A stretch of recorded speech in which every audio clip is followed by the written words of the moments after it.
urtetan LGTBI kolektiboan aldarrikapenak kalian ondian arren eta udaletik ere ekintza puntualak inbaldin badiare konturatu ginean udalak ez zula asmatu gainik neurri politikoetara edo neurri zehatzetara salto itia eta bide horri bat markatzia.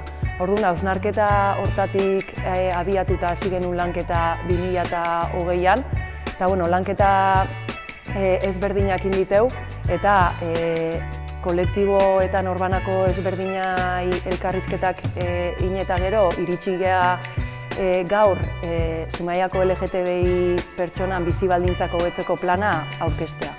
Helburu nagusia Zumaiako LGTBI pertsonen bizi baldintzak hobetzeko plana diseinatzerako orduan zan diagnostiko batetik haratago joatea eta benetan ekintza baliagarri eta egingarri batzuk aurrera eramatea udalak egin ahal izateko.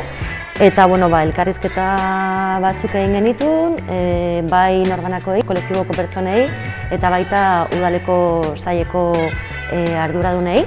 Eta informazio hori guztiarekin identifikatu genituen behar zehatz batzuk eta baita ere lan ildo batzuk lan egiteko hasteko diseinatzen ekintzak.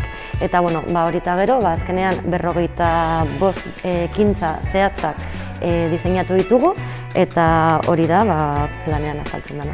45 ekintza horietatik hasiko gara ja lanean 2 ekintzekin, bat izango da sensibilizazio kanpaina bat, eta hori eta gero hasiko gara lantzen ere Zumaiko LGTBI memoria.